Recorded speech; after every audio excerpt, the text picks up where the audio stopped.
Do you desire a place to get away? How about 3? Come on, it should have changed by now. Michael Eisner?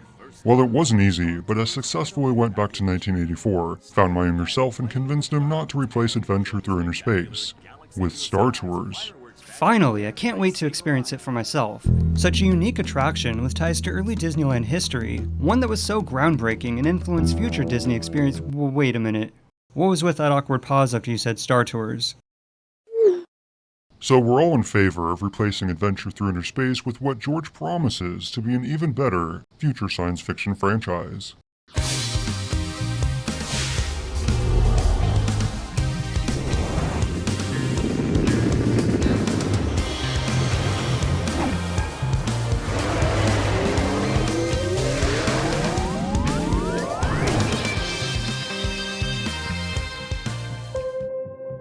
The story of Adventure Through Inner Space begins almost 20 years before its debut, right around the time construction began on Disneyland. You see, Walt Disney had big plans for Tomorrowland, but his ambitions were a little too ambitious when it came to the park's overall budget.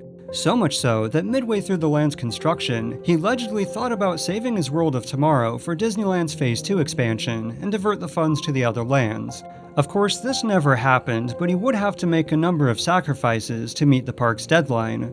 A number of planned attractions had to be put on hold, such as the monorail, flying saucers, and House of the Future. He would also be forced to acquire even more financing from big corporations in the form of sponsored pavilions and exhibits.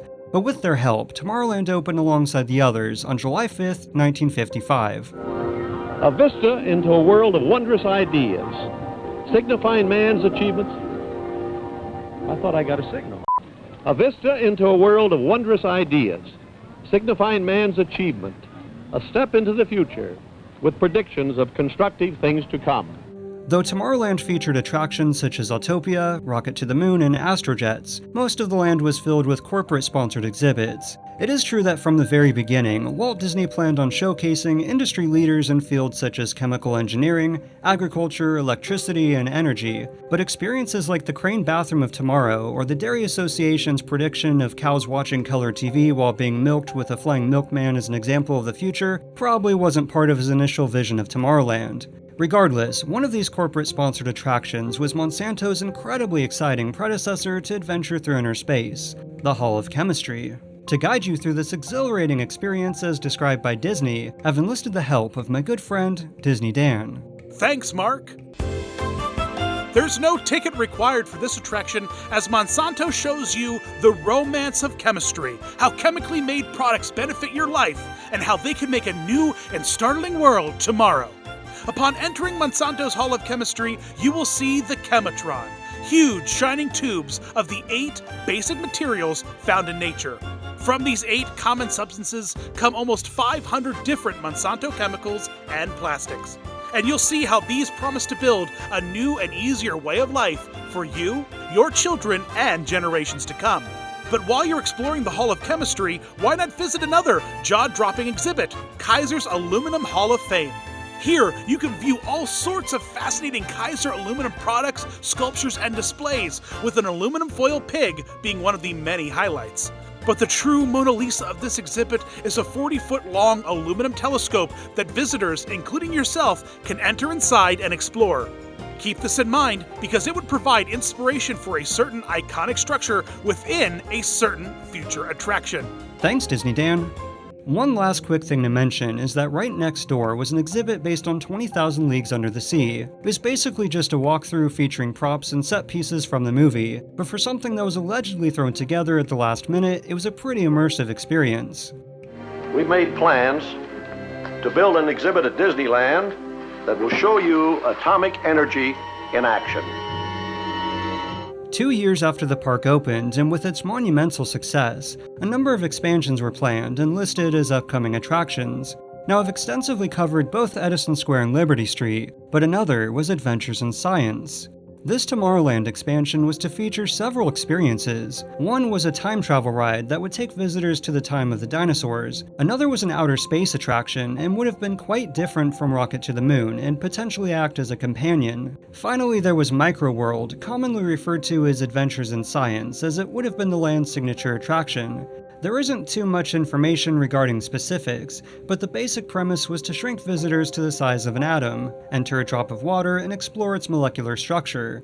However, much like Edison Square and Liberty Street, Adventures in Science was delayed year after year in a state of indefinite limbo. Our next big building project was in 1959. There's the start of the submarine lagoon and the pylons to hold the monorail. If you want anything done right, you've got to do it yourself. By the early 1960s, Tomorrowland had evolved a little closer into Walt's initial vision, with the addition of a monorail, flying saucers, and the submarine voyage. Another was Monsanto's House of the Future, showcasing predictions, appliances, and technology of home living in the years to come, such as microwave ovens, flat-screen televisions, and much more. However, by this point, the space intended for Adventures in Science and the attraction Microworld had been replaced by the flying saucers. The expansion was abandoned entirely, and this was the case for several years. But then came the 1964 through 65 New York World's Fair. You might be wondering how an animation studio like ours got into the World's Fair business. And frankly, I've often wondered about that myself. But we've been preparing for this international exposition for many years without realizing it. With the massive popularity of Disney's exhibits and attractions at the World's Fair, Disneyland would receive many of these experiences, which would also include a brand new Tomorrowland. The land was to be given a complete overhaul and transform the 1950s product-laden display of the future to a land with energy, beautiful clean architecture, and a new sense of purpose. It was also around the same time that Monsanto's House of the Future was becoming incredibly outdated. The company wanted to showcase new products and innovations, and what better way to do that than to sponsor an incredibly immersive experience unlike anything Disney had ever produced. So Imagineers took advantage of this opportunity to revive the Adventures in Science attraction Microworld. The basic concept would remain the same, only instead of exploring a drop of water, this was changed to a snowflake that would proceed to melt as the journey came to an end. The microscope visitors traveled into would also go through quite a few design changes, with earlier versions having some sort of reflection effect at the far end. The final design would feature one of the best Imagineering illusions in Disney theme park history, as guests seemed to shrink right before the eyes of those in the queue. The microscope's appearance was also heavily influenced by the telescope mentioned earlier in the Aluminum Hall of Fame, in which the dimensions would be nearly identical. However, unless you'd visited Tomorrowland within the first few years, you probably wouldn't have noticed, as this had been replaced by another Monsanto exhibit, Fashions and Fabrics Through the Ages. But of all the changes to the attraction, the most drastic would be the ride vehicles themselves, and would forever change the way Imagineers dreamed up new experiences. Welcome to a journey into the future, a journey for everyone today into the everywhere of tomorrow. At the New York World's Fair, there was an attraction sponsored by GM called Futurama, and another by AT&T. These used a vehicle system that was very unique, in which oversized chairs were chain-linked together and moved along a track that ran continuously, with each having its own audio system. This meant a more personal experience, shorter lines and more guests per hour, as previously each vehicle had to be stopped for loading and unloading, such as the Fantasyland dark rides. But Disney took this vehicle system to the next level with Adventure Through Inner Space, creating the very first Omnimovers as coined by Disney legend Bob Gurr. With the help of curved hoods and pivoting mechanisms, Imagineers could now control what they wanted visitors to focus on within any given show scene. But this finally brings us to the ride's construction, alongside New Tomorrowland in 1966. This scale model represents more than 5 acres of new attractions in Tomorrowland. Inside these buildings are shows and exhibits presented by half a dozen of America's leading companies. Monsanto's Hall of Chemistry and neighboring fashion exhibit were closed, and chosen as the location for New Tomorrowland's signature attraction. Though a large portion of the ride would rely on projections, Adventure Through Inner Space was Disney's most elaborate and intricate dark ride to ever be constructed. It would also be the largest, with many of the props reaching massive heights, most of which would tower over visitors on their journey.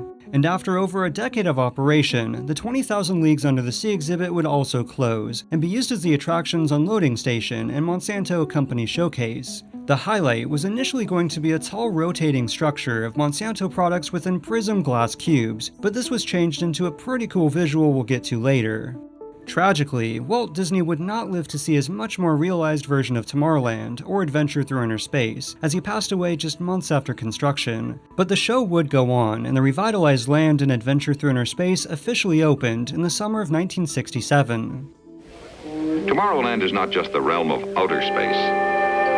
One of the most unusual new attractions is the Adventure Through Inner Space, a true-life scientific adventure into the world of atoms and molecules.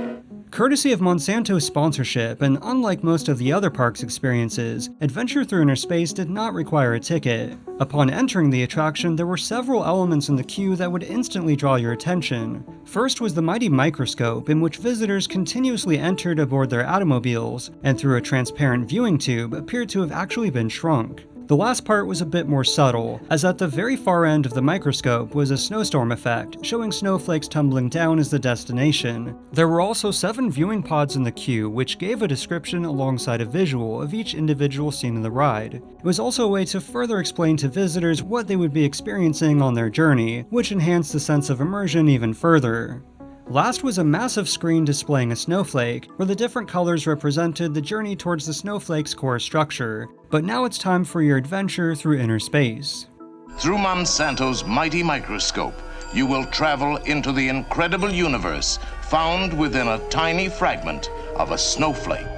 Once on board, the ghost host, Random Scientist, was your guide, as supposedly he was the first to go through this experience, and the thoughts he had on his journey were left suspended in the timelessness of inner space. I am passing beyond the magnification limits of even the most powerful microscope.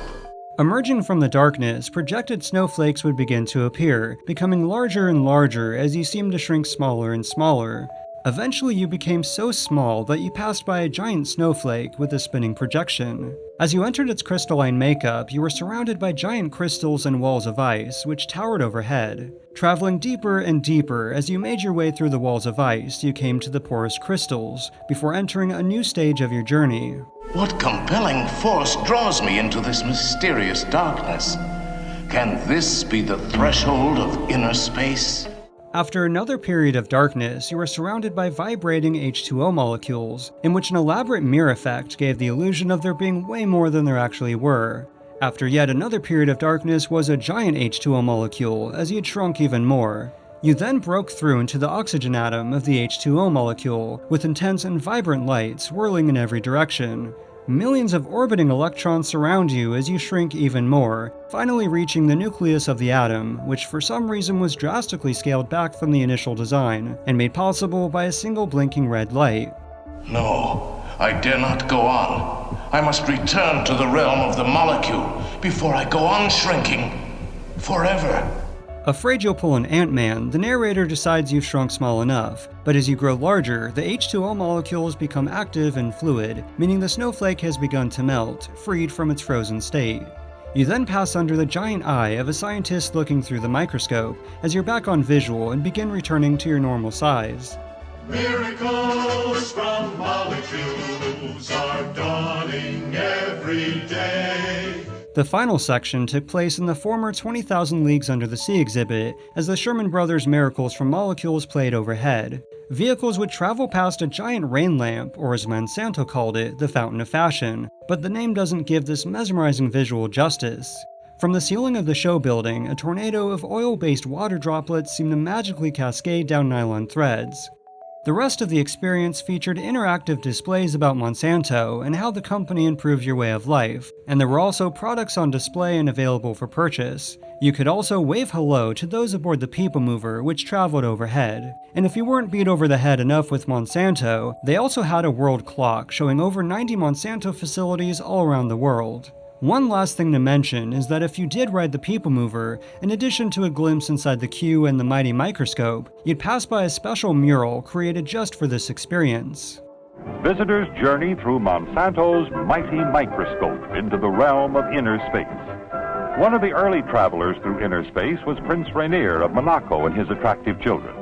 Adventure Through Inner Space was an immediate success. However, several aspects of the attraction would prove troublesome, ultimately playing an important role in future Disney theme park policies. For one, the many periods of complete darkness and private vehicles separated from others proved to be, popular among young couples. Another problem was disrespectful visitors who would abuse the nature of the attraction to constantly touch objects within reach, sometimes breaking or removing delicate props, and even spitting on them. These issues led to a much wider implementation of the envelope of protection, as while it had been used to establish the safe distance between guests and something like the Fountain of Fashion, it would apply to all decorations within future attractions. Adventure Through Inner Space would also play a big part in future attractions installing closed-circuit TV cameras to keep a closer eye on visitors. On a more positive note, the ride's Omnimover vehicle system proved to be revolutionary and were used as doom buggies for the Haunted Mansion in 1969. As far as the ride itself, Adventure Through Inner Space went virtually unchanged for its first decade of operation, but the post-show would see quite a few alterations. First was the removal of the world clock with more product displays,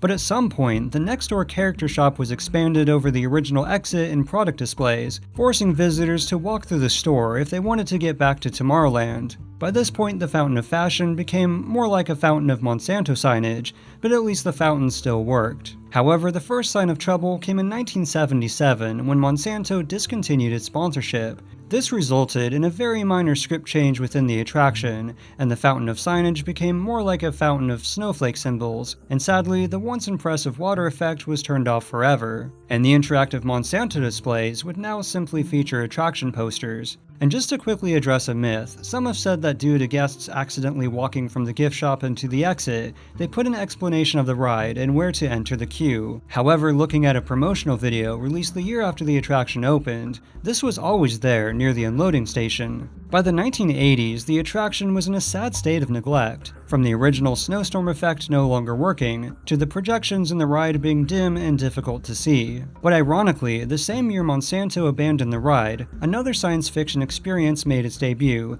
and would ultimately change the Disney parks and the film industry forever. It essentially is a fun movie to watch. It's been a long time since people have been able to go to the movies and see a sort of straightforward, wholesome, fun adventure. With the success of Star Wars, science fiction had a major resurgence after many years of being considered dead just like the Westerns. In 1984, newly appointed CEO Michael Eisner took advantage of this change of public interest in a partnership between George Lucas and Disney. With the announcement of a new Star Wars-based attraction came the announcement of Adventure Through Inner Space's closure. When we planned to put Star Tours in the location where the ride to inner space was, and I proudly told the New York Times that we were going to retire inner space because it wasn't up to the technological world that we now lived in, I got killed with the love of inner space.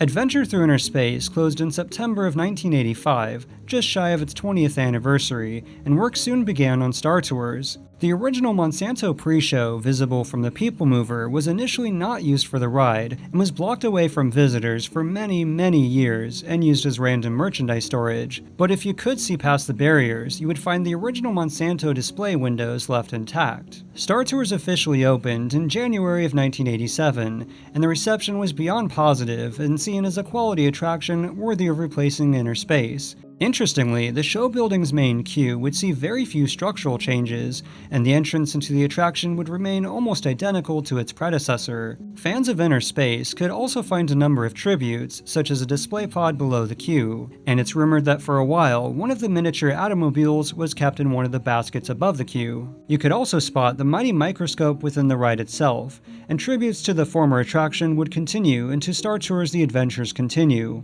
Eventually, the former Monsanto showcase became an extended queue for Star Tours, and for a time you could still see where the People Mover used to travel, but has since been remodeled.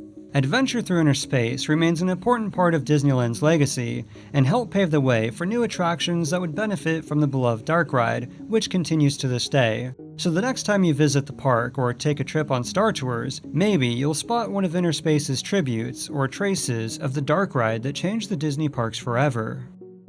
As always, thank you all so much for watching, and if you want to hear even further discussions about Inner Space, check out the Yesterworld podcast, where we do a deep dive after each episode. You can find the link in the description, and we'll see you next time on Yesterworld.